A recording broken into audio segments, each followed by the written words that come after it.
आज हम इस वीडियो के माध्यम से सीखेंगे मैप का वर्गीकरण, क्लासिफिकेशन ऑफ मैप या फिर मैप का वर्गीकरण। बहुत सारे व्यक्ति हो या फिर कई सारे ऐसे विद्यार्थी होंगे जो मैप को सोचते हैं, जिस मैप का वो इस्तेमाल करते हैं कि वो सोचते हैं वही मैप सिर्फ होता है। ऐसा नहीं है, मैप का बहुत सारा प्रकार है और प्रत्येक मैप का अपना अपना उद्देश्य है। अपने उद्देश्य के आधार पर मैप को बनाया जाता है और कहीं को स्केल के आधार पर बनाया जाता है। इस मैप को किस प्रकार इस्तेमाल किया जाता है और उसका क्या यूज है, आज मैं इसके बारे में बताऊंगा। आप लोग अभी स्क्रीन में देखिए, मैं धीरे धीरे करते एक एक के बारे में बताते जाऊंगा। तो ये रहा नक्शे का प्रकार। नक्शे को या मैप को पहले दो बड़े भागों में बांटा गया। नंबर 1 स्केल के आधार पर, नंबर 2 उद्देश्य के आधार पर। तो अभी हम सीखते हैं स्केल के आधार पर मैप। स्केल के आधार पर कितने प्रकार के मैप? तो कुल मिला के इसमें 3 प्रकार के मैप। नंबर 1 छोटी स्केल, नंबर 2 मध्यम स्केल और नंबर 3 बड़ी स्केल। तो अभी हम सबसे पहले जानते हैं छोटी स्केल। ये छोटी स्केल क्या होता है? इसमें क्या होता है कि जमीन में पड़े जो फासले होते हैं उसे साधारण से छोटे करके उसमें दिखाया जाता है। कहने का मतलब क्या होता है कि मैप पर जितने भी निशान सब होते हैं उसे छोटा और आपसी दूरी को कम करके इसमें दिखाया जाता है। मध्यम स्केल, यह मध्यम स्केल क्या होता है? छोटी स्केल के बनिस्पत जितने भी निशान होते हैं उसको उससे बड़ा करके दिखाया जाता है, आपसी दूरी को भी उससे ज्यादा फैलाकर और फासलों को दूर करके दिखाया जाता है। तीसरा बड़ी स्केल। बड़ी स्केल के मैप में मध्यम और छोटी स्केल के बनिस्पत बड़ी स्केल में निशानों को और बड़ा करके दिखाया जाता है। तीनों का स्केल यहाँ पर लिखा हुआ है, छोटी, मध्यम और बड़ी। जैसे छोटी स्केल 1/10 लाख। कहने का मतलब अगर आप मैप पर 1 सेंटीमीटर नापते हैं तो जमीन में जाकर कितना होता है? 10,000 मीटर, यानी 10 किलोमीटर। उसी प्रकार मध्यम स्केल का यहाँ पर स्केल लिखा हुआ है, वह है 1/1 लाख। अगर आप मैप पर 1 सेंटीमीटर नापते हैं तो इस मैप पर 1 सेंटीमीटर नापने पर जमीन पर कितना होता है? जमीन पर यह हो जाता है 1000 मीटर बराबर 1 किलोमीटर। अगला क्या है? यहां पर आप देख सकते हैं बड़ी स्केल।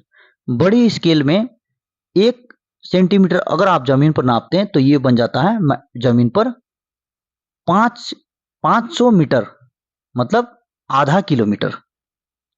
तो इस प्रकार से तीनों स्केल के बारे में यहां पर आपको मैंने बताया। और ये स्केल के बारे में, इस पूरे स्केल के बारे में मैं आपको अगले वीडियो में स्केल की जानकारी दूंगा और इसके बारे में और कुछ मैं आप लोगों को समझाऊंगा। लेकिन अभी हमें सीखना है उद्देश्य के आधार पर मैप।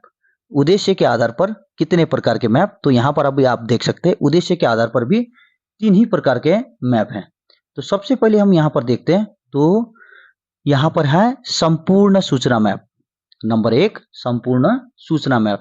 अब ये संपूर्ण सूचना मैप क्या होता है?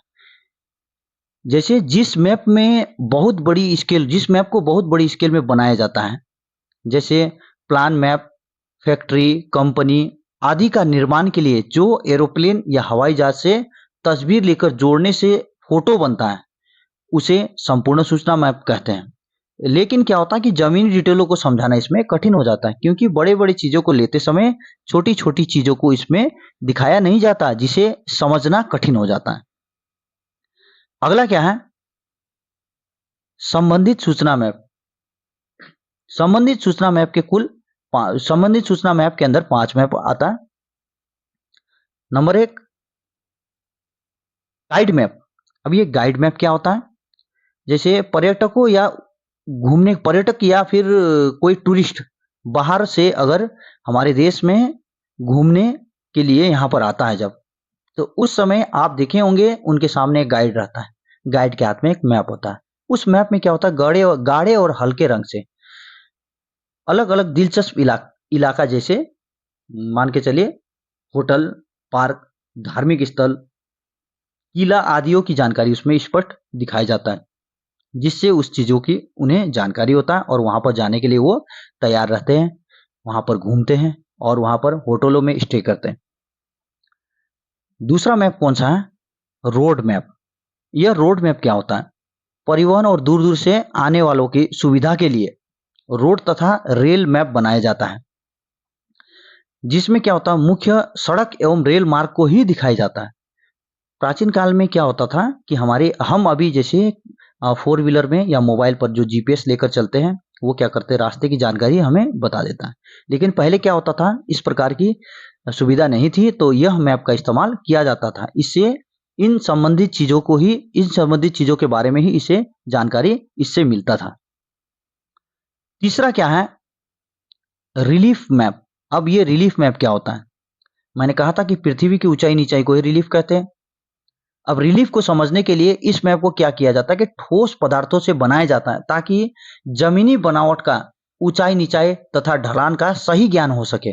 या फिर कागजों में जब इसे बनाया जाए तो भिन्न भिन्न रंगों का भी इस्तेमाल किया जाए, ताकि हम उन चीजों को समझ सकें। और सुरक्षा बल में जब इन मैप का उपयोग करना हो तो उस समय यहाँ पर सैंड मॉडल भी बनाया जाता है। अगला क्या है? रूपरेखा मैप। यह रूपरेखा मैप क्या होता है? इन मैपों पर क्या होता है, शासन संबंधी सूचना तथा देश के राजनीतिक भाग और फौजी मुख्यालय की स्थिति इसमें दिखाई जाती है। अगर आपको इजी वे में इसको समझना है तो कुछ नहीं करना, आपको क्या करना, अपने नजदीकी थाना पर जाइए। थाना में जाने के बाद आप थाना प्रभारी के रूम में, जहां पर उनका चैम्बर रहता है, वहां पर या फिर थाने के किसी कोने पर, किसी दीवार पर रूपरेखा मैप जरूर होगा। वो रूपरेखा मैप थाने के इलाका, उस थाना का इलाका कहाँ तक पड़ता है, वह उसे बताता है। उस मैप को देखकर क्लियर हो जाता है कि हमारे थाने का इलाका कहाँ तक है। जैसे मान के चले हमारे राज्य के सीएम, कभी सीएम चाहे कि हमारा झारखंड राज्य कहाँ तक पड़ता है मुझे देखना हो, तो उन्हें रूपरेखा मैप ही दिया जाएगा। क्योंकि हमारा झारखंड जैसे उड़ीसा, छत्तीसगढ़, बिहार, बंगाल आदि राज्यों से अपना बॉर्डर शेयर करता है, तो रूपरेखा मैप क्लियर करता है कि हमारा राज्य कहाँ तक पड़ता है। अगला क्या है? शिक्षा संबंधित मैप। ये पांचवा मैप शिक्षा संबंधित मैप। कहा जाता ना कि जिस प्रकार से नाविक को पतवार और सैनिक को हथियार, उसी प्रकार से भूगोल विद्यार्थियों के लिए भी मैप उतनी ही आवश्यक है। इस मैप में स्कूल के विद्यार्थियों को भौगोलिक शिक्षा देने के लिए क्या किया जाता है, इसमें जलवायु, वर्षा, खनिज, बंदरगाह, पर्वत, नदी नाले, रेल, सड़क, जलमार्ग तथा प्राकृतिक भागों को दिखाया जाता है, जिससे इन्हें इसकी जानकारी मिलती है। तो अगला कौन सा मैप है? तो सीमित सूचना मैप। यह सीमित सूचना मैप के अंदर 3 प्रकार के मैप होता है। सबसे पहले नंबर 1 एटलस मैप। यह एटलस मैप क्या होता है? यह बहुत ही छोटी स्केल का मैप होता है। इसमें पृथ्वी के एक ही महाद्वीप, जैसे एक महाद्वीप से दूसरे महाद्वीप, एक देश से दूसरे देश को एक ही पृष्ठ में दिखाया जाता है, जिसमें नदी, नाले, पर्वत, पहाड़, समुद्र, शहरों को एक साथ दिखाया जाता है। अगर हमें पूरी दुनिया की जानकारी एक ही मैप पर चाहिए तो हम क्या करेंगे, एटलस मैप का डिमांड करेंगे। यह पूरा एक ग्लोब है। दूसरा क्या है? Tactical map. टैक्टिकल मैप को हमेशा गुप्त रखा जाता है, क्योंकि इसे सर्वे ऑफ इंडिया नहीं बनाता। यह सुरक्षा बल को जब जरूरत हो, जिस इलाके में उन्हें कार्य करना हो, उस इलाके में अगर उस इलाके का मैप पुराना हो जाए तो मैप को अपडेट मैप की जानकारी के लिए इसे फील्ड स्केच की मदद से बनाया जाता है। इसे कपड़े में या सैंड मॉडल के द्वारा या फिर किसी कागज के ऊपर भी स्वयं बना सकता है। इसे हमेशा गुप्त रखा जाता है। अगला क्या है? Topographical map. यह टोपोग्राफिकल मैप होता है। इन मैप में जमीन के सभी संभव कुदरती भाग, जैसे नदी, नाले, पहाड़, जंगल आदि, और बनावटी भाग जैसे सड़क, रेल लाइन, नहरें, बांध, भराई आदि चीजों को इसमें दिखाया जाता है।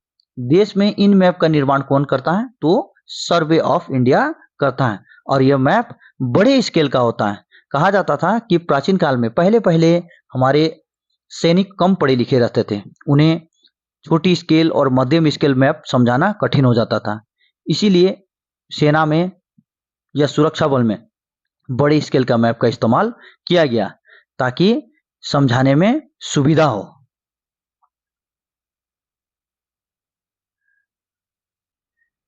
उम्मीद है दोस्तों आप मैप का वर्गीकरण या क्लासिफिकेशन ऑफ मैप इसके बारे में समझ चुके होंगे और मैं आशा करता हूं आप लोगों को ये वीडियो अच्छा लगा होगा। धन्यवाद।